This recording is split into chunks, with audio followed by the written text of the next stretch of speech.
الحمدللہ والصلاة والسلام علی رسول اللہ وعلی آلہ وصحبہ وموالا۔ محترم بھائیوں اور بہنوں، پیارے بچوں اور بچیوں، السلام علیکم ورحمۃ اللہ وبرکاتہ۔ آج کی یہ جو میٹنگ ہے، حقیقت میں یہ میٹنگ ہی ہے۔ ہم خاص اور اسپیشل گفتگو کے لیے آج ہم نے آپ سب کو یہاں پہ دعوت دیا ہے۔ ہم آج کی گفتگو میں بات کریں گے کہ سکون کہاں ہے۔ سکون کیا ہے؟ سب سے پہلے سکون اس اندرونی احساس کا نام ہے جسے انسان اپنے بھیتر محسوس کرتا ہے۔ دل کی تسلی اور من کی شانتی، سینے کا کھلاپن اور ضمیر یعنی انتراتما کی راحت کا نام اصل میں سکون ہے۔ ہر انسان چاہتا ہے کہ اسے سکون کی زندگی ملے، اس کے دل کو تسلی ملے، اس کا من شانت رہے اور وہ پریشانیوں سے بچا ہوا رہے، اس کی زندگی میں آرام ہو، اس کی زندگی میں راحت ہو۔ لیکن حقیقت یہ ہے کہ سب لوگوں کو سکون نہیں مل پاتا۔ وجہ کیا ہے؟ وجہ یہ ہے کہ سکون کی تلاش تو سب لوگ کرتے ہیں، لیکن سکون کا جو راستہ ہے اس راستے پہ نہیں چلتے، سکون کو وہاں سے نہیں حاصل کرتے جہاں سے حاصل کرنے کی ضرورت تھی۔ اسی لیے کچھ لوگ چاہتے ہیں کہ سکون حاصل کریں، یاترا میں، پریٹن میں، مختلف ملکوں کا سفر کر کے سکون حاصل کریں۔ کچھ لوگ چاہتے ہیں کہ دنیا سے کٹ جائیں، جنگلوں میں چلے جائیں، وہاں پر ہمیں سکون ملے گا، سنیاس لے کر کے سکون حاصل کرنے کی کوشش کرتے ہیں۔ کچھ لوگ دھن اور سمپتی جمع کر کے یہ سوچتے ہیں کہ اس راستے سے ہمیں سکون ملے گا۔ کچھ لوگ یہ سوچتے ہیں کہ شراب و کباب کی زندگی گزاریں تو اس راستے سے ہمیں سکون ملے گا۔ کچھ لوگ سوچتے ہیں کہ ہمیں کسی کمپنی میں اچھا عہدہ مل جائے یا کسی جگہ پر ہم منیجر بن جائیں تو وہاں پر ہمیں جانے کی وجہ سے سکون ملے گا۔ لیکن حقیقت یہ ہے کہ یہ سب سکون کے غلط راستے ہیں، سکون کے غلط طریقے ہیں جو عام طور پر اختیار کیے جاتے ہیں۔ اگر سکون ان راستوں سے ملتا تو آپ غور کیجئے کہ امریکہ اور یورپ میں ان کے پاس پیسے ہیں، ان کے پاس دھن ہے، ان کے پاس سمپتی ہے، ان کے پاس شراب و کباب کے لیے عورتیں ہیں، لیکن پھر بھی ان کو سکون نہیں مل رہا ہے، بلکہ آپ دیکھیں گے کہ سب سے زیادہ سوسائڈ کے کیسز امریکہ اور یورپ سے آتے ہیں۔ آخر کیوں؟ دھن اور دولت کے باوجود وہ سوسائڈ کر رہے ہیں۔ وجہ صرف یہ ہے کہ سوسائڈ اس لیے کر رہے ہیں کہ انہیں من کی شانتی نہیں ہے، انہیں سکون حاصل نہیں ہے، وہ ڈپریشن میں چلے جاتے ہیں اور سوچتے ہیں کہ جان کو ختم کر دیں۔ تو اصل میں سکون اندر سے آتا ہے، باہر سے نہیں۔ سکون کہاں ملے گا؟ سکون کیسے حاصل ہوگا؟ ظاہر سی بات ہے کہ اس مائنڈ کا جو پیدا کرنے والا ہے، اس مائنڈ کو جس نے بنایا ہے وہی ہمیں سکون دے سکتا ہے، کیونکہ جس چیز کو بنانے والا ہوتا ہے، بنانے والا ہی حقیقت میں جانتا ہے کہ اس کی بنائی ہوئی چیز کو کیسے استعمال کیا جائے۔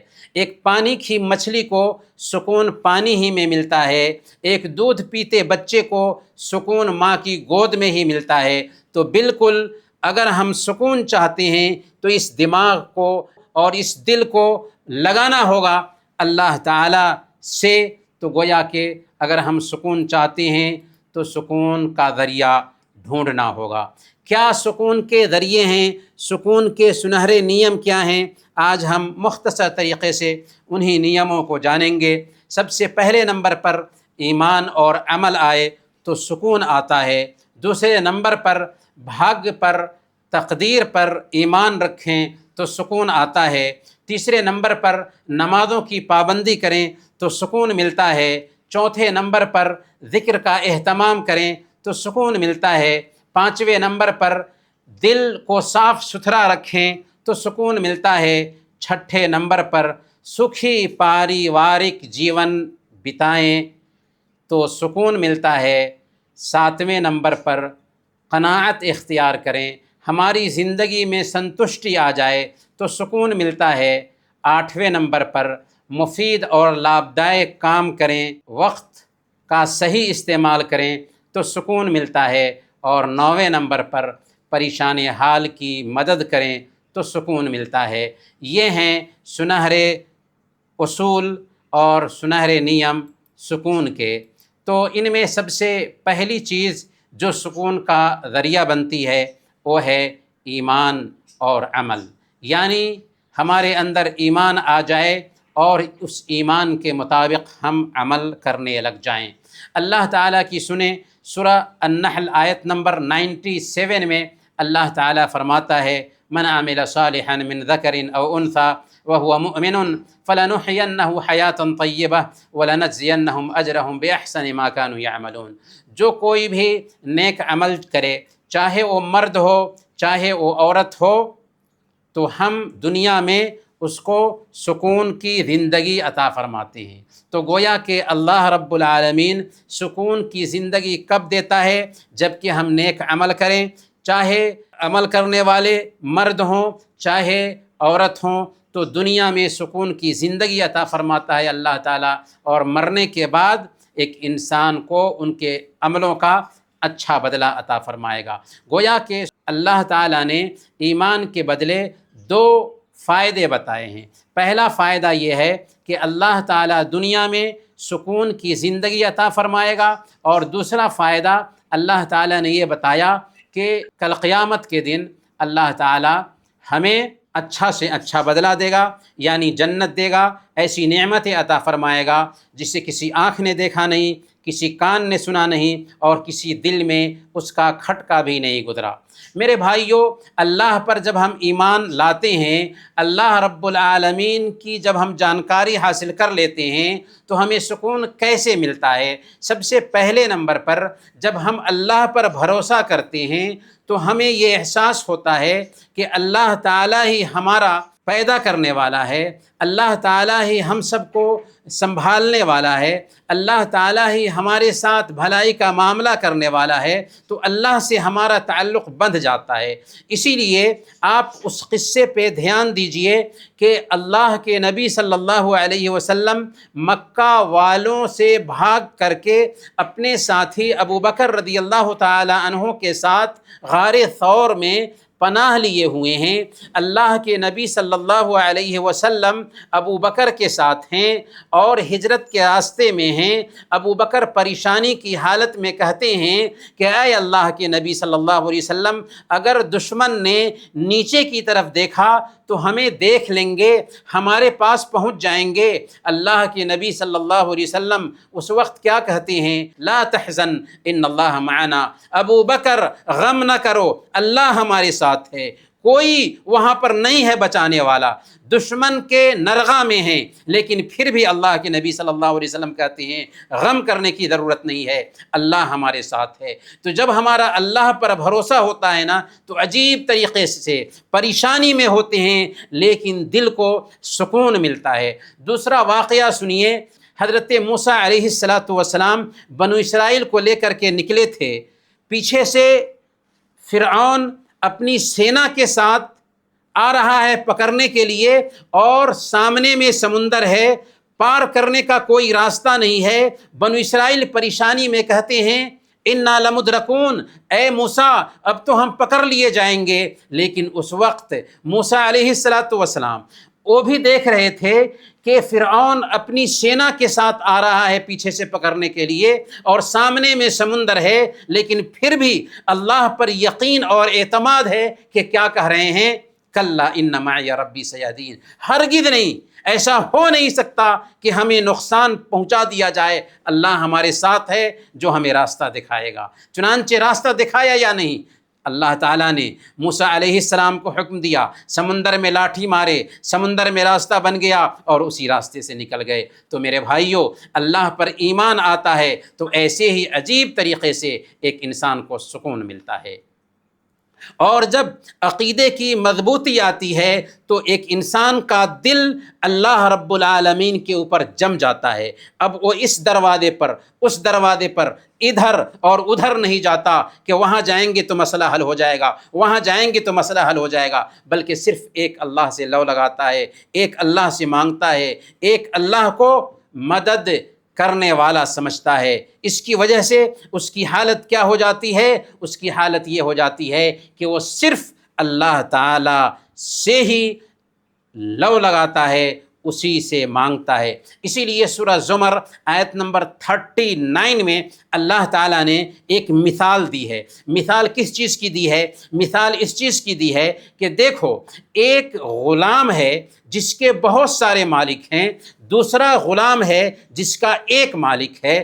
بہت سارے مالک رکھنے والا غلام کیا کرتا ہے کہ کبھی ایک مالک کہتا ہے کہ ادھر سنو، دوسرا مالک کہتا ہے ادھر سنو، تیسرا مالک کہتا ہے ادھر سنو، چوتھا مالک کہتا ہے ادھر سنو۔ اب وہ پریشان ہے اپنے سارے مالکوں کے بیچ، جبکہ دوسری طرف ایک غلام ایسا ہے جس کا ایک ہی مالک ہے، وہ اپنے مالک کے کرتویہ میں لگا رہتا ہے تو اس کو سکون ملتا ہے، اس کو ٹینشن نہیں ہوتا۔ جبکہ ادھر کئی ایک مالک ہے، کبھی اس کی سنتا ہے، کبھی اس کی سنتا ہے، کبھی اس کی سنتا ہے اور ٹینشن میں رہتا ہے۔ تو گویا کہ جب ایک انسان کا تعلق اپنے رب سے ڈائریکٹ بن جاتا ہے تو عجیب طریقے سے اس کو سکون ملتا ہے۔ میرے بھائیو، شیخ الاسلام ابن تیمیہ رحمۃ اللہ علیہ بہت بڑے ودوان تھے۔ امام ابن القیم رحمۃ اللہ علیہ نے اپنے استاذ شیخ الاسلام ابن تیمیہ رحمۃ اللہ علیہ کے بارے میں نقل کیا ہے کہ ہمارے استاذ کہا کرتے تھے کہ دنیا میں جنت ہے کہ جو آدمی اس جنت میں داخل نہیں ہوتا، حقیقت میں وہ آخرت کی جنت میں داخل نہیں ہو سکے گا۔ کیا مطلب؟ مطلب یہ ہے کہ یہ دنیا جس میں ہم جی رہے ہیں، یہاں بھی اللہ تعالیٰ نے ایک جنت رکھی ہے۔ جو کوئی اس جنت میں داخل ہوگا، حقیقت میں آخرت کی جنت پائے گا۔ جو کوئی اس دنیا کی جنت میں داخل نہ ہو سکا، حقیقت میں آخرت کی جنت اس کو نہیں ملے گی۔ میرے بھائیو، ایمان جب ایک انسان کے دل میں بیٹھ جاتا ہے نا اور اس ایمان کے مطابق عمل کرنے لگ جاتا ہے نا، تو ایسا اس کو سکون ملتا ہے، ایسا سکون ملتا ہے کہ وہ ارب پتی اور کھرب پتی سے بہتر خود کو محسوس کرتا ہے۔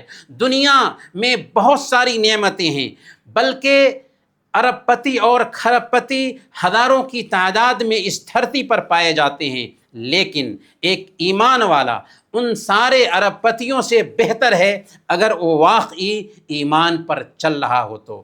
اسی لیے اگر میں آپ سے پوچھوں کہ دنیا کی سب سے مہان نعمت کیا ہے، تو آپ کا جواب ہونا چاہیے کہ ایمان، اسلام۔ گویا کہ اسلام اگر ہمارے پاس ہے، ہمیں کچھ بھی حاصل نہیں ہے، لیکن اسلام کی وجہ سے دنیا کی سب سے بڑی نعمت اللہ تعالیٰ نے ہمیں دے رکھا ہے۔ اسی لیے ابراہیم بن ادہم رحمۃ اللہ علیہ کے بارے میں آتا ہے کہ وہ بغداد کے تھے، پہننے کے لیے اچھے کپڑے میسر نہیں ہوتے تھے، کھانے کے لیے سوکھی روٹی بھی میسر نہیں ہوتی تھی، سر چھپانے کے لیے گھر میسر نہیں تھا۔ اس کے باوجود بھی وہ کہتے ہیں لو علم الملوک و ابناء الملوک ما نحن فیہ من السعادہ لجالدون بالسیوف، کہ اگر بادشاہوں کو اور بادشاہوں کے بیٹوں کو ہمارے سکون کا اندازہ لگ جائے تو اس سکون کو تلوار سے جنگ کر کے چھین کر ہم سے لے جائیں گے۔ جی ہاں، جب یہ سکون ایک انسان کے اندر آ جاتا ہے تو خود کو ارب پتی محسوس کرتا ہے، خود کو بڑا دھنی محسوس کرتا ہے۔ لیکن اگر ہم اللہ کے دین سے دور ہیں، اگر ہم اللہ اور اس کے رسول کے طریقے کے مطابق زندگی نہیں گزار رہے ہیں، تو اس کا پرینام کیا ہوتا ہے؟ اللہ تعالیٰ نے فرمایا وَمَنْ أَعْرَضَ عَنْ ذِكْرِي فَإِنَّ لَهُ مَعِيشَةً ضَنْكًا۔ سورہ طٰہٰ آیت نمبر 124 میں اللہ تعالیٰ نے فرمایا کہ جو کوئی میری یاد سے اعراض کرے، اس کا گزران تنگی کا ہوتا ہے، اس کا گزران تنگی کا ہوتا ہے، یعنی وہ اللہ رب العالمین سے جب منہ پھیرتا ہے تو اس کی وجہ سے عجیب طریقے سے تنگی کی زندگی گزارتا ہے، عجیب تنگی میں وہ جیتا ہے۔ کیسے؟ اس لیے کہ وہ اللہ رب العالمین کی پہچان نہیں رکھتا ہے۔ گویا کہ اگر ہماری زندگی میں شرک ہے، اگر ہم اللہ رب العالمین سے کٹے ہوئے ہیں، تو اس کا نتیجہ یہ ہوتا ہے کہ اللہ رب العالمین ہمیں ٹینشن میں ڈال دیتا ہے، ہمیں ڈپریشن میں ڈال دیتا ہے، ہم عجیب طریقے سے سکھ اور چین کی کھوج میں ہوتے ہیں، لیکن سکھ اور چین ہمیں نہیں ملتا۔ اللہ تعالیٰ سورہ الحج آیت نمبر 31 میں بیان فرماتا ہے، وَمَن يُشْرِكْ بِاللَّهِ فَكَأَنَّمَا خَرَّ مِنَ السَّمَاءِ فَتَخْطَفُهُ الطَّيْرُ أَوْ تَهْوِي بِهِ الرِّيحُ فِي مَكَانٍ سَحِيقٍ، کہ جو کوئی اللہ رب العالمین کے ساتھ کسی دوسرے کو شریک ٹھہراتا ہے تو شریک ٹھہرانے والا ایسا ہو جاتا ہے مانو وہ آسمان سے گر چکا۔ اب جب آسمان سے گر چکا ہے تو اب چاہے تو پکچھی اس کو اچک لے اور کھا جائے، یا چاہے تو ہوا دور دراز جگہ پر اس کو پھینک دے، اب اس کا کوئی رکھوالا نہیں رہا۔ تو میرے بھائیوں، توحید ہمیں بچاتی ہے، توحید کی وجہ سے ہم سکون پاتے ہیں۔ اللہ سے جب تعلق بنتا ہے تو ہم سکون پاتے ہیں، لیکن جب اللہ سے تعلق کٹتا ہے تو ہم گویا کہ اللہ کی رسی سے کٹ جاتے ہیں اور ہم گر پڑتے ہیں۔ اب اللہ رب العالمین ہماری حفاظت نہیں کرتا۔ اسی طریقے سے اللہ تعالیٰ نے بیان فرمایا، وَالَّذِينَ كَفَرُوا أَعْمَالُهُمْ كَسَرَابٍ بِقِيعَةٍ يَحْسَبُهُ الظَّمْآنُ مَاءً، کہ جو لوگ اللہ تعالیٰ کو نہیں مانتے، ان کے اچھے کاموں کی مثال ایک ریگستان میں چمکتی ریت کے جیسے، کہ پیاسا سمجھ رہا ہے کہ یہ چمکتی ریت دراصل پانی ہے، لیکن جب اس جگہ پر جاتا ہے پیاس بجھانے کے ارادے سے تو پانی نہیں پاتا۔ ویسے ہی جو لوگ اللہ سے کٹے ہوتے ہیں اور اللہ سے کٹ کر کے عمل کرتے ہیں، ان کے عملوں کی مثال اللہ تعالیٰ نے اس پیاسے سے دی جو چمکتی ریت کو پانی سمجھ رہا تھا اور دوڑ کر کے جاتا ہے اس چمکتی ریت پہ کہ وہاں جائے گا تو پانی سے پیاس بجھائے گا، لیکن وہاں پر کچھ بھی نہیں پاتا ہے۔ تو یہی حال ہے ان لوگوں کا جو تھکتے ہیں، محنت کرتے ہیں، خوب محنت کرتے ہیں، عاملۃ ناصبہ، تھکنے والے تھے، محنت کرنے والے تھے، لیکن یہ تھکنا، یہ محنت کرنا اللہ رب العالمین کے طریقے پر نہیں تھا، اللہ کے نبی صلی اللہ علیہ وسلم کے طریقے پر نہیں تھا۔ اسی لیے ایک دن حضرت عمر فاروق رضی اللہ تعالی عنہ ایک چرچ کے پادری کو دیکھتے ہیں، تو وہ جب آیا عمر فاروق رضی اللہ تعالی عنہ سے ملنے کے لیے، تو عمر فاروق رضی اللہ تعالی عنہ کی آنکھوں سے آنسو آ گئے۔ لوگوں نے پوچھا کہ آپ کی آنکھوں سے آنسو کیوں آئے اس پادری کو دیکھ کر؟ تو عمر فاروق رضی اللہ تعالی عنہ نے کہا، اس لیے کہ جب میں نے اس پادری کو دیکھا تو مجھے اللہ تعالیٰ کا یہ فرمان یاد آ گیا، عاملۃ ناصبہ تصلیٰ نارا حامیہ۔ کتنے لوگ ایسے ہوں گے جو اس دنیا میں عمل کرتے تھے، عمل کرتے کرتے تھک جاتے تھے، لیکن جہنم میں ڈال دیے جائیں گے، یہ سوچ کر کے کہ یہ پادری اتنی محنت کرتا ہے، عبادت کرتا ہے، لیکن جہنم میں جائے گا، یہ سوچ کر کے میری آنکھیں بہنے لگیں۔ تو میرے بھائیوں، جو لوگ کفر کرتے ہیں وہ خوب عمل کرتے ہیں، لیکن ان کے عملوں کی مثال اللہ تعالیٰ نے دی، ایسے کہ ایک پیاسا پیاس بجھانے کے ارادے سے چمکتی ریت کو پانی سمجھ لیا، دوڑ کر جاتا ہے وہاں پر کہ پیاس بجھائے گا، لیکن وہ تو ریت ہے، وہاں پر اس کی پیاس نہیں بجھتی اور پیاس بجھائے بغیر وہاں سے لوٹ آتا ہے۔ یہ ہے ایک انسان کا حال۔ میرے بھائیوں، سوال یہ ہے کہ ہم کیسے پتہ لگائیں گے کہ ہم سکون میں جی رہے ہیں؟ کیا کریں اور کیسے جانکاری حاصل کریں کہ ہماری زندگی سکون میں گزر رہی ہے۔ تو امام ابن القیم رحمۃ اللہ علیہ نے 3 باتیں بتائی ہیں کہ اگر یہ 3 چیزیں ہماری زندگی میں پائی جاتی ہیں تو سمجھ لیجئے کہ ہم سکون کی زندگی گزار رہے ہیں۔ پہلے نمبر پر اگر اللہ تعالیٰ نے ہمیں نعمت میں رکھا ہے تو ہم شکر ادا کریں۔ دوسرے نمبر پر اگر اللہ تعالیٰ ہمیں آزماتا ہے تو اس پر صبر کریں۔ تیسرے نمبر پر اگر ہم سے گناہ ہو جاتا ہے تو ہم توبہ کریں۔ کتنی چیزیں ہوئیں؟ 3 چیزیں۔ اگر نعمت ملتی ہے تو شکر ادا کریں، اگر آزمائش آتی ہے تو صبر کریں، اگر گناہ ہو جاتا ہے تو ہم توبہ کر لیں۔ تو نعمتوں پر شکر کی کیفیت پائی جاتی ہو، آزمائش میں صبر کی کیفیت پائی جاتی ہو، اور گناہ ہو جائے تو توبہ کرنے لگ جائیں، تو یہ 3 صفتیں اگر ہمارے اندر پیدا ہو جاتی ہیں تو ہم سکون میں ہیں، ہم سکون میں ہیں۔ تو پہلی چیز جس کو اپنا کر کے ہم سکون پاتے ہیں وہ ہے ایمان اور نیک عمل۔ دوسری چیز جس کو اپنا کر کے ہم سکون پاتے ہیں وہ ہے بھاگ پر ایمان، یعنی اللہ رب العالمین کے فیصلے سے اگر ہم راضی رہیں گے تو عجیب طریقے سے ہمیں سکون ملتا ہے۔ تقدیر پر ایمان لانے کا مطلب کیا ہوا؟ تقدیر پر ایمان لانے کا مطلب یہ ہوا کہ ہم یہ مانیں کہ اللہ تعالیٰ نے ہمیں پیدا کرنے سے پہلے ہی ہمارے ساتھ جو کچھ بھی ہونے والا تھا اسے لکھ دیا ہے۔ اب جب ہم تقدیر پر ایمان لاتے ہیں نا تو اس کا فائدہ یہ ہوتا ہے کہ ہم ٹینشن میں نہیں آتے، ہم سوچتے ہیں کہ آج میرے ساتھ جو ہوا ہے ایسا ہونا تو اللہ تعالیٰ نے میری قسمت میں لکھ دیا تھا، اور اللہ تعالیٰ کے لکھے کو کوئی مٹا نہیں سکتا تھا، اور اللہ تعالیٰ جس نے ہمیں پیدا کیا ہے، جو ہمیں اپنی نعمتوں میں پال رہا ہے، آخر وہ ہمارے بارے میں غلط فیصلہ کیسے کرے گا؟ تو یہ سوچ کر کے ہمیں سکون ملتا ہے۔ ایک مومن کی زندگی میں تقدیر پر ایمان کا اثر یہ ہوتا ہے کہ اگر اسے نعمت ملتی ہے تو اللہ کا وہ شکر ادا کرتا ہے، اگر وہ مصیبت میں ہوتا ہے تو صبر کرتا ہے، اور اگر اس سے گناہ ہو جائے تو وہ فوراً توبہ کر لیتا ہے۔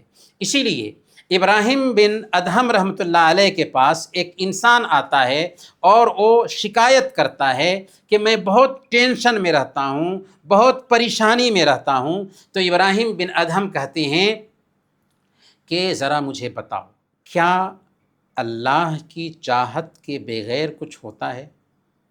اس نے کہا کہ نہیں۔ دوسرے نمبر پر کہا مجھے بتاؤ، اگر اللہ تعالیٰ نے تمہارے لیے جتنی روزی لکھی ہوگی تو کیا اس کو کوئی مٹا سکتا ہے؟ اس نے کہا کہ نہیں۔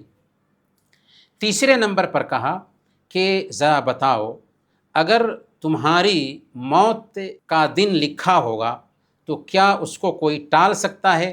اس نے کہا کہ نہیں۔ تو ابراہیم بن ادہم نے کہا فَلِمَ الْهَمُّ إِذًا، تو پھر تم غم کیوں کرتے ہو؟ جب اللہ تعالیٰ کی چاہت کے مطابق ہی سب کچھ ہونے والا ہے، جب اللہ تعالیٰ نے جو روزی لکھی ہے اس کو کوئی ٹال نہیں سکتا، اور اگر موت لکھی ہے تو اس کو کوئی ٹال نہیں سکتا ایک سیکنڈ کے لیے، تو ٹینشن کیوں لیتے ہو؟ پریشان کیوں ہوتے ہو؟ تو اس لیے اللہ تعالیٰ کے فیصلے سے خود کو راضی رکھنے کی وجہ سے عجیب طریقے سے ہمیں سکون ملتا ہے۔ بولدی کا قصہ ہے۔ بولدی ایک امریکن رائٹر تھا، وہ موراکو میں جا کر کے مسلم لوگوں کے بیچ دیہات کی زندگی گزار رہا تھا تاکہ وہاں پر اس کو سکون مل سکے۔ ایک مرتبہ آندھی آئی اور مسلمانوں کی بکریاں مر گئیں۔ مسلمانوں نے کہا قدر اللہ وما شاء فعل، اللہ نے لکھا تھا اور اللہ نے جو چاہا کیا۔ یہ دیکھ کر کے اس کو بہت سکون ملا کہ یہ کیسے لوگ ہیں کہ اتنا بڑا حادثہ ہو گیا اور یہ بول رہے ہیں کہ اللہ کا جو لکھا تھا سو ہوا۔ پھر ایک مرتبہ وہ کہیں جا رہے تھے، ایکسیڈنٹ ہو گیا، کچھ لوگ زخمی بھی ہو گئے، وہاں پر بھی مسلمانوں نے کہا قدر اللہ وما شاء فعل، اللہ نے جو لکھا تھا سو کیا۔ یہ جب سنا اس نے تو وہ امریکہ لوٹا اور ایک کتاب لکھی جس کا اس نے نام رکھا دنیا میں اللہ کی جنت، جنت اللہ فی الارض، یعنی مسلمان جو ہے اس دھرتی پر جیتے جی اللہ کی جنت میں ہوتے ہیں، کہ وہ لاکھ پریشانی میں ہوں لیکن عجیب طریقے سے اس پریشانی میں بھی ان کو سکون ملا کرتا ہے۔ ایک انگریز تھا، اس کے پاس ایک کام کرنے والا تھا۔ انگریز عجیب طریقے سے ٹینشن میں جیتا تھا، لیکن اس کے پاس جو کام کرنے والا تھا وہ ہمیشہ کھلا ہوا چہرہ اس کا دکھائی دیتا۔ انگریز جب آتا تھا گھر پہ اور اپنے نوکر کو دیکھتا کہ اس کا چہرہ بالکل کھلا ہوا ہے، تو ایک دن اس سے پوچھ دیا کہ تمہارا چہرہ کھلا ہوا رہتا ہے، تمہارے ذہن میں کوئی ٹینشن نہیں آتا کیا؟ اس نے کہا کہ نہیں، میرے ذہن میں کوئی ٹینشن نہیں آتا، اور اس لیے نہیں آتا کہ میں مسلمان ہوں۔ اس انگریز نے پوچھا کہ آخر خوشی کا اسلام سے کیا تعلق؟ اس نے کہا اس لیے کہ ہمارے نبی نے فرمایا ہے عجباً لامر المؤمن، مومن کا معاملہ کیا ہی اچھا ہوتا ہے، اگر اسے خوشی ملتی ہے تو اللہ کا شکر ادا کرتا ہے، اور غم لاحق ہوتا ہے تو صبر کرتا ہے۔ خوشی میں بھی اس کے لیے بہتری اور غم میں بھی اس کے لیے بہتری ہوتی ہے۔ یہی پیغام جب وہ انگریز سنتا ہے تو اسلام کا اسٹڈی کرنے لگتا ہے، یہاں تک کہ ایک دن آتا ہے کہ وہ اسلام قبول کر لیتا ہے۔ میرے بھائیوں، یہی کردار ایک مسلمان کا ہونا چاہیے۔ میرے بھائیوں، تیسرا جو پوائنٹ ہے جس کے ذریعہ ہم سکون پا سکتے ہیں وہ ہے نماز۔ جی ہاں، نماز سے عجیب طریقے سے سکون ملتا ہے۔ جو لوگ نماز نہیں پڑھتے وہ اس سکون کو سمجھ ہی نہیں سکتے ہیں۔ جو لوگ صحیح معنوں میں نماز پڑھتے ہیں وہ اس سکون کو سمجھ سکتے ہیں۔ اللہ کے نبی صلی اللہ علیہ وسلم حضرت بلال رضی اللہ تعالیٰ عنہ سے کہا کرتے تھے یا بلال ارحنا بہا، اذان دو مجھے سکون ملے، مجھے راحت ملے۔ اللہ کے نبی صلی اللہ علیہ وسلم فرماتے ہیں وَجُعِلَتْ قُرَّةُ عَيْنِي فِي الصَّلَاةِ، میری آنکھ کی ٹھنڈک نماز میں رکھی گئی ہے۔ اللہ تعالیٰ فرماتا ہے یا ایھا الذین آمنوا استعینوا بالصبر والصلاۃ، نماز اور صبر کے ذریعہ اللہ سے مدد طلب کرو۔ گویا کہ نماز میں سکون ہے، نماز میں مدد ملتی ہے۔ لیکن آج بہت سارے بھائی ہیں جن کو نماز کے باوجود بھی سکون نہیں ملتا، تو وجہ کیا ہوتی ہے؟ وجہ یہ ہوتی ہے کہ نماز ویسے نہیں پڑھتے جیسے سکون مل سکے۔ تو کیا کریں گے کہ نماز میں ہمیں سکون ملے؟ 3 پوائنٹس کو آسان طریقے سے یاد رکھیے، عجیب طریقے سے آپ کو نماز میں سکون ملے گا۔ سب سے پہلے نمبر پر جب آپ نماز میں جائیں تو یہ احساس پیدا کریں کہ آپ ایک مہان ہستی سے بات کرنے کے لیے آئے ہیں۔ اللہ کی مہانتا کو دل میں طاری کر لیں، اللہ اکبر کہیں تو یہ احساس پیدا ہو کہ اللہ سب سے مہان ہے، دنیا کی ساری ہستی ہماری پیٹھ کے پیچھے ہے اور اللہ ہمارے سامنے ہے۔ اس کی عبادت کرنے کے لیے آئے ہیں، اس سے بات کرنے کے لیے آئے ہیں۔ تو پہلے نمبر پر ہم اللہ کی مہانتا کو دل میں بیٹھا لیں۔ دوسرے نمبر پر ہم اپنے اندر یہ احساس پیدا کریں کہ اللہ ہم سے بات کر رہا ہے اور ہماری باتوں کا جواب دے رہا ہے۔ ان احدکم اذا کان فی الصلاۃ فانما یناجی ربہ، تم میں سے ایک آدمی جب نماز میں ہوتا ہے تو وہ اپنے رب سے بات کر رہا ہوتا ہے، اس لیے وہ غور کر کے دیکھ لے کہ کیسے اپنے رب سے بات کر رہا ہے۔ اگر ہم کو کسی بادشاہ کے پاس دعوت ملتی ہے اور بادشاہ کے سامنے کرسی پر بیٹھے ہوں تو ہم اپنے سوبھاگیہ پر فخر کرتے ہیں۔ یہاں تو بادشاہوں کا بادشاہ ہمیں اپنی مسجد میں بلاتا ہے یا اپنے سامنے کھڑے ہونے کی، جائے نماز پر کھڑے ہونے کی توفیق دیتا ہے، ہماری بات سن رہا ہے اور ہماری بات کا جواب دے رہا ہے۔ یہ احساس پیدا ہوگا تو عجیب طریقے سے نماز میں سکون ملے گا۔ اور تیسرے نمبر پر جو نماز میں ہم دعائیں پڑھتے ہیں، جو ہم صورتیں پڑھتے ہیں، ان کے معنی کو بھی یاد رکھیں، اور اس میں زیادہ وقت نہیں لگے گا اگر ان کے معنی کو یاد رکھیں گے اور پڑھتے ہوئے ان پہ غور کریں گے، عجیب طریقے سے سکون ملے گا نماز میں۔ یہ نماز ہے جو سکون دینے کے لیے اللہ تعالیٰ نے ہمارے اوپر فرض کیا۔ اس نماز سے تعلق جوڑیں، یہ ایک مسلمان کی پہچان ہے۔ اگر اس نماز سے ہمارا تعلق بن گیا تو عجیب طریقے سے سکون ملے گا۔ اور اللہ تعالیٰ نے نماز کا کورس بھی ایسا رکھا ہے کہ ظہر کی نماز پڑھتے ہیں، پھر ہلکا سا کام میں لگتے ہیں، پھر ہلکی سی تھکاوٹ ہوتی ہے تو ایک نماز ہے تاکہ گیپ دے کر کے سکون حاصل کر سکیں۔ تو میرے بھائیوں، نماز عجیب طریقے سے سکون لاتی ہے۔ اس کے بعد چوتھے نمبر پر ذکر سے ایک آدمی کو سکون ملتا ہے۔ ذکر کیا ہے؟ سبحان اللہ، الحمدللہ، لا الہ الا اللہ، اللہ اکبر، لا حول ولا قوت الا باللہ، استغفر اللہ، اور اللہ کے نبی صلی اللہ علیہ وسلم کا نام لیا جائے تو ہم اللہم صلی وسلم وبارک علیہ یا صلی اللہ علیہ وسلم کہیں۔ یہ اذکار وہ معنی رکھتے ہیں کہ اگر ہمارے اندر یہ صفت پیدا ہو جاتی ہے تو عجیب طریقے سے ہمیں سکون ملتا ہے۔ اللہ تعالیٰ نے بیان فرمایا، الا بذکر اللہ تطمئن القلوب، سن لو میرے بندو کہ اللہ کی یاد سے ہی دلوں کو سکون ملتا ہے۔ دل کو شانتی چاہیے، دل کو سکون چاہیے، ٹینشن فری زندگی چاہیے، تو اس کے لیے ذکر بہت زیادہ کردار ادا کرتا ہے۔ اللہ کے نبی صلی اللہ علیہ وسلم بیان فرماتے ہیں، مثل الذی یذکر اللہ والذی لا یذکر اللہ مثل الحی والمیت، جو اللہ کو یاد کرتا ہے، جو اللہ کو یاد نہیں کرتا، ان دونوں کی مثال زندہ اور مردہ کی سی ہے۔ ہم اگر زندہ رہنا چاہتے ہیں تو ذکر کریں، سبحان اللہ، الحمدللہ، لا الہ الا اللہ، اللہ اکبر، لا حول ولا قوت الا باللہ، استغفر اللہ، اس کا زیادہ سے زیادہ ورد کرتے رہیں۔ اگر ہم ذکر نہیں کریں گے تو اللہ کے نبی صلی اللہ علیہ وسلم نے کہا کہ ہم زندہ ہو کر کے بھی مردہ ہو جائیں گے۔ اس لیے بھائیوں، ہمیں ذکر سے اپنی زبان کو تر رکھنا ہے، ذکر سے اپنی زبان کو آباد رکھنا ہے۔ اگر ہم سکون چاہتے ہیں تو سکون کہاں ہے؟ سکون ذکر میں ہے۔ سکون کہاں ہے؟ سکون دل کو پاک رکھنے میں ہے۔ اگر ہم اپنے دلوں کو پاک رکھتے ہیں تو سکون پائیں گے۔ آج ہمارے دلوں میں حسد ہوتا ہے، آج ہمارے دلوں میں جلن ہوتی ہے، آج ہم غیبت کرتے ہیں، چغلی کھاتے ہیں، مختلف طرح کے فساد دلوں میں پالتے ہیں، جس کی وجہ سے دل جو ہے نا گندا ہو جاتا ہے۔ اور جب دل گندا ہو جائے نا تو اس کی وجہ سے اس کا اثر ظاہر نہیں ہوتا ہمارے اوپر، اور ہم ٹینشن کی زندگی گزارنے لگ جاتے ہیں، اس لیے کہ دل گندا ہو چکا ہے۔ دل کیسے صاف ہوگا؟ دل کی صفائی کیسے ہوگی؟ کیا کریں کہ ہمارا دل صاف ہو سکے؟ تو سب سے پہلے کوئی بھی کام کریں تو سوچیں کہ ہم اپنے رب کو راضی رکھنے کے لیے یہ کام کر رہے ہیں۔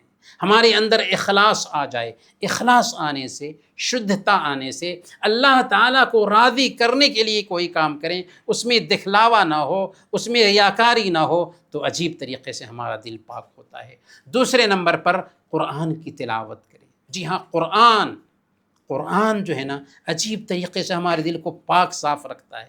ایک انسان کتنا بھی گناہ گار ہو، کتنا بھی غلطیاں کرتا ہو، لیکن اگر اپنی عادت بنا لے ہو کہ قرآن کریم ترجمہ کے ساتھ پڑھنے کی اس کی عادت بن جائے، ہر دن کچھ آیتیں پڑھ رہا ہو، تو عجیب طریقے سے اس گناہ سے وہ دور ہو جائے گا، اس غلطی کو وہ چھوڑ دے گا، کیونکہ قرآن ایک انسان کے دل کو صاف کرتا ہے، قرآن ایک انسان کی پراگندگی کو ختم کرتا ہے۔ تو قرآن سے تعلق بنائیں۔ اگر ہم قرآن پڑھنا نہیں جانتے ہیں تو اس کو سیکھنے کی کوشش کریں۔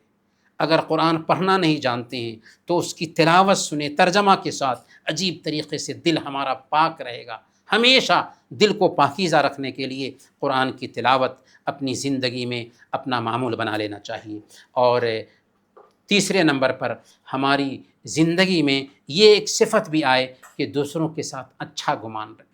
کسی کے ساتھ بھی معاملہ کر رہے ہوں، اچھا گمان رکھیں، برا گمان نہ رکھیں۔ برا گمان رکھنے کی وجہ سے دل میلا ہو جاتا ہے، اچھا گمان رکھتے ہیں نا تو دل صاف رہتا ہے۔ اسی لیے کوئی بات پہنچتی ہے کسی کے بارے میں، اس کو اچھی معنی پہ محمول کر لیں، اچھا معنی دے دیں، اس سے دل پاک رہے گا۔ برا خیال نہ رکھیں، برا گمان نہ پالیں، اس لیے کہ مسلمان کسی کے بارے میں برا گمان نہیں پالتا، اچھا گمان پالتا ہے۔ اسی طریقے سے معاف کرنے کی عادت بنائیں۔ کسی سے کچھ غلطی ہو جاتی ہے، آپ دیکھیں نا اللہ تعالیٰ کی شان میں ہم کتنے گناہ کرتے ہیں، کتنی غلطیاں کرتے ہیں، لیکن اللہ تعالیٰ معاف کر رہا ہے یا نہیں کر رہا ہے؟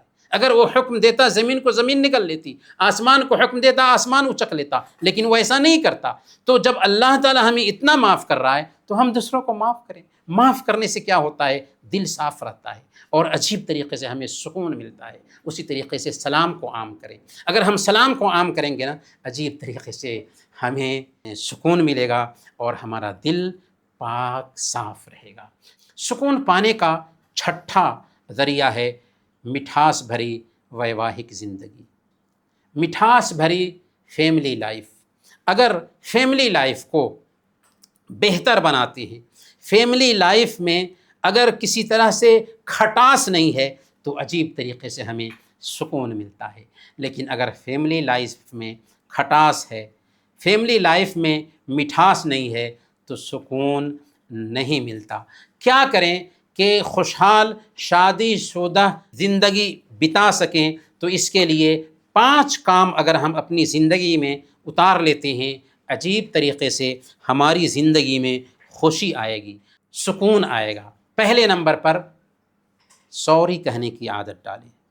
انسان ہیں، انسان ہونے کے ناطے غلطی ہو جاتی ہے، شوہر بیوی دونوں سے غلطی ہوتی ہے، اور یاد رکھیں کہ اللہ تعالیٰ نے انسان کا مزاج الگ الگ رکھا ہے۔ شوہر کا مزاج الگ ہے، بیوی کا مزاج الگ ہے، مرد میں اختلاف ہوتا ہے، یہاں تو جنس کا فرق ہے تو اختلاف ہوگا، اسی لیے غلطی ہو جاتی ہے، فوراً سوری کہے۔ اگر بیوی سے غلطی ہوئی ہے شوہر سوری کہے، شوہر سے غلطی ہوئی ہے بیوی آگے بڑھ کر کے سوری کہے۔ سوری کہنے سے انسان چھوٹا نہیں ہوتا، لیکن اس کی وجہ سے عجیب طریقے سے سکون ملتا ہے۔ دوسرے نمبر پر خدمت کو سراہیں، خدمت کی قدر کریں۔ ایک شوہر بھی خدمت کرتا ہے گھر کی، ایک بیوی بھی خدمت کرتی ہے گھر کی، دونوں کے پاریوارک رشتے سے گھر اچھا بنتا ہے، تو دونوں کو چاہیے کہ ایک دوسرے کی خدمت کو سراہے۔ دل میں بھاونائیں چھپا کر رکھنا یہ کافی نہیں ہوتا، بلکہ بھاوناؤں کو نکالنا چاہیے، اظہار کرنا چاہیے، خدمت کو سراہنا چاہیے۔ تیسرے نمبر پر اپنی ضرورت کا پارٹنر ایک دوسرے کو احساس دلائے۔ بیوی اپنے شوہر کو احساس دلائے کہ آپ کے بغیر ہماری زندگی سونا ہے، اور شوہر بھی اپنی بیوی کو احساس دلائے کہ آپ کے بغیر ہماری زندگی بیکار ہے۔ اگر ایک دوسرے سے اپنی ضرورت کا احساس رکھتے ہیں تو عجیب طریقے سے فیملی لائف میں سکون پیدا ہوتا ہے۔ اور چوتھے نمبر پر محبت کا اظہار کرنا چاہیے۔ دل میں محبت ہے یہ کافی نہیں ہوتا، دل میں محبت رکھنا چھپا کر کے یہ کافی نہیں ہوتا، بلکہ محبت کے کلمات پیش کرنے ہوتے ہیں، اور دن میں 10 مرتبہ ہو پھر بھی کم ہے۔ دن میں 10 مرتبہ اگر آپ فیملی پارٹنر سے محبت کے کلمات کہتے ہیں یہ کم ہیں، جس قدر چاہیں آپ یہ کلمات استعمال کریں، یہ عجیب طرح کا جادو کا اثر پیدا کرتا ہے فیملی لائف کے اندر۔ اور 5ویں نمبر پر خوبیوں پر دھیان دیں، خامیوں کو نظر انداز کریں۔ انسان ہونے کے ناطے غلطیاں ہوتی ہیں، انسان ہونے کے ناطے کوتاہیاں ہوتی ہیں، ہمیں چاہیے کہ کوتاہیوں پر نظر نہ ڈالیں، ایک شہد کی مکھی کا سا کردار ادا کرنا چاہیے، جو اچھی چیزوں پر بیٹھتی ہے اسی طریقے سے ہمیں چاہیے کہ ہم خوبیوں پر نگاہ رکھیں، خامیوں کو نظر انداز کریں۔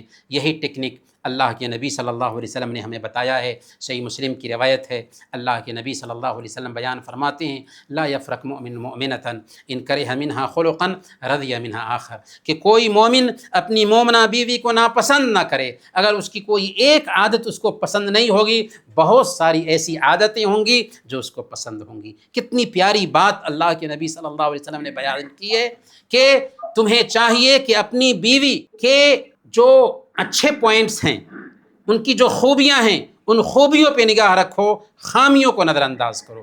خوبیوں پہ نگاہ رکھیں گے، خامیوں کو نظر انداز کریں گے تو عجیب طریقے سے پاریوارک لائف بہتر طریقے سے گزرے گی۔ اور 7ویں نمبر پر بس 2-3 پوائنٹس رہ گئے ہیں، ہماری بات ختم ہوگی۔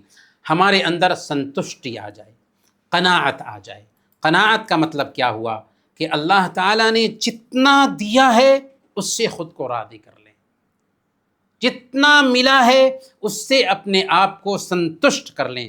اللہ کے نبی صلی اللہ علیہ وسلم سنن ترمذی اور سنن ابن ماجہ کی روایت کے مطابق بیان فرماتے ہیں کہ من اصبح منکم معافا فی جسدہ آمنا فی سربہ عنده قوت یومہ فکأنما حیزت لہ الدنیا بحذافیرہا، کہ جو آدمی اس حالت میں صبح کرتا ہے کہ وہ تندرست ہو اور اپنے گھر میں امن کے ساتھ ہو اور اس کے پاس ایک دن کا کھانا ہو، تو سمجھ لو کہ پوری دنیا اس کے قدموں تلے سمٹ کر آ چکی ہے۔ کیا چیزیں؟ 3 چیزیں۔ کیا کیا؟ تندرست تھا، صبح سویرے اٹھا تو امن کے ساتھ صبح کیا، اور ایک دن کا کھانا اس کے پاس تھا، صرف ایک دن کا کھانا۔ اللہ کے نبی صلی اللہ علیہ وسلم نے کیا کہا کہ صحت کی حالت میں تم صبح کرتے ہو اور امن کی حالت میں صبح کرتے ہو اور تمہارے پاس ایک دن کا کھانا ہے، تو سمجھ لو کہ پوری دنیا تمہارے قدموں تلے سمٹ کر آ چکی ہے۔ آج ہمیں کتنی ساری چیزیں ملی ہوئی ہیں لیکن پھر بھی شکایت ہے، پھر بھی ٹینشن ہے۔ کیوں؟ اس لیے ٹینشن ہے کہ قناعت نہیں ہے۔ قناعت کی صفت ہمارے اندر پیدا ہونی چاہیے۔ اللہ کے نبی صلی اللہ علیہ وسلم نے یہی صفت پیدا کرنے کے لیے ایک ٹیکنک سکھایا، کہا کہ اپنے سے نیچے والوں کو دیکھو، اپنے سے اوپر والوں کو مت دیکھو۔ اپنے سے نیچے والوں کو دیکھو گے تو عجیب طریقے سے تمہیں احساس ہوگا کہ اللہ تعالیٰ نے اگر کسی ایک نعمت سے ہمیں محروم رکھا ہے تو ہزاروں نعمتیں ہیں جن میں ابھی ہم جی رہے ہیں۔ اپنے سے نیچے والوں کو دیکھو دنیا کے اعتبار سے۔ یہ کیفیت جب تمہارے اندر آئے گی تو تم اللہ کی نعمت کو معمولی نہیں سمجھو گے۔ آئیے ہم دیکھتے ہیں کہ ہم کہاں ہیں اور لوگ کیسے کیسے اس دھرتی پر جیتے ہیں۔ آپ کے پاس گھر ہے لیکن کتنے لوگ ہیں جو فٹ پاتھ پر سوتے ہیں۔ آپ محتاج نہیں ہیں مگر کتنے لوگ بھیک مانگنے پر مجبور ہیں۔ آپ الحمدللہ صحت کی حالت میں زندگی گزار رہے ہیں لیکن کتنے لوگ ہیں ارب پتی ہیں لیکن صحت کے لیے ترس رہے ہیں۔ آپ الحمدللہ امن کی حالت میں جی رہے ہیں لیکن کتنے لوگ ہیں جو بھے اور خوف کے سائے میں جی رہے ہیں۔ آپ الحمدللہ نعمتوں میں پل رہے ہیں، ساگ سبزی سے اوب چکے ہیں، لیکن کتنے ایسے لوگ ہیں اس دھرتی پر جن کے پاس ساگ سبزی بھی نہیں ہے۔ آپ الحمدللہ ڈائٹ پر ڈائٹ کر رہے ہیں لیکن کتنے لوگ ہیں جو ایک نوالے کے بھی محتاج ہیں۔ آپ کی حالت یہ ہے کہ آپ کے پاس ماں باپ ہے، فیملی ہے، لیکن کتنے لوگ ایسے ہیں جن کے پاس ماں باپ بھی نہیں ہیں۔ آپ الحمدللہ برانڈ کی چیزیں خرید رہے ہیں لیکن کتنے لوگ ایسے ہیں جن کے پاس کوئی برانڈ نہیں ہے۔ آپ الحمدللہ نعمتوں میں جی رہے ہیں لیکن کتنے لوگ ایسے ہیں جو بہت ساری نعمتوں سے محروم ہیں۔ تو یہ احساس ہمیں عجیب طریقے سے نعمتوں کی قدر کرنے کا حوصلہ دے گا۔ 8واں جو پوائنٹ ہے وہ یہ ہے کہ لابھدائک کام کریں، وقت کی قدر کریں۔ وقت برباد کرنے والوں کو وقت برباد کر کے چھوڑے گا۔ اس لیے اگر ہم وقت کو برباد کریں گے، یاد رکھیں وقت ہمیں برباد کر دے گا۔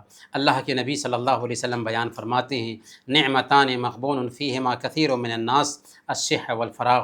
2 نعمتیں ایسی ہیں جن کے حوالے سے اکثر لوگ گھاٹے میں ہوتے ہیں، ایک صحت ہے اور دوسری فرصت ہے۔ اگر ہمیں صحت حاصل ہے، صحت کی قدر کرنی چاہیے، فرصت حاصل ہے، فرصت کی قدر کرنی چاہیے۔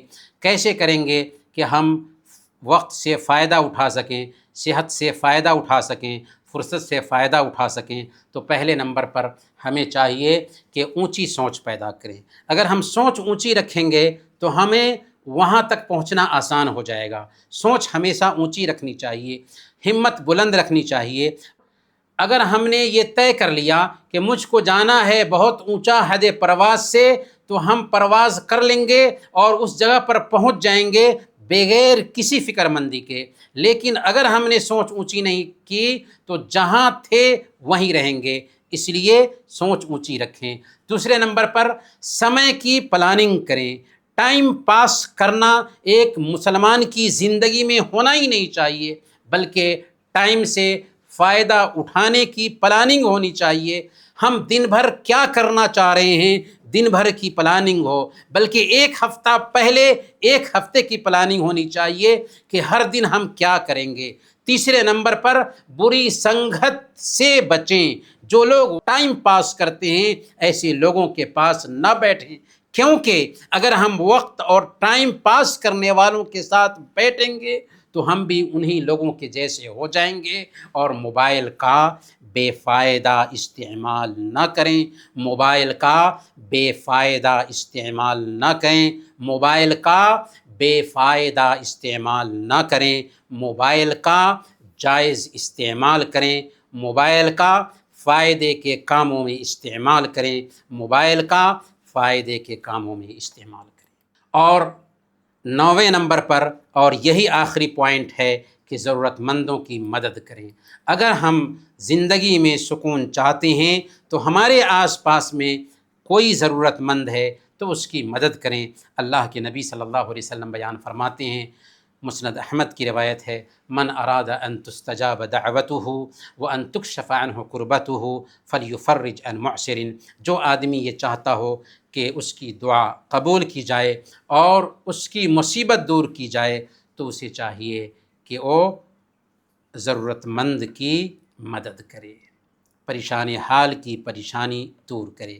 تو انہی کچھ باتوں کے ساتھ میں اپنا یہ لیکچر ختم کرتا ہوں۔ اللہ تعالیٰ سے دعا ہے کہ اللہ تعالیٰ ہمیں سکون عطا کرے، آمین۔ وصلی اللہم علی نبینا محمد وعلی آلہ وصحبہ اجمعین۔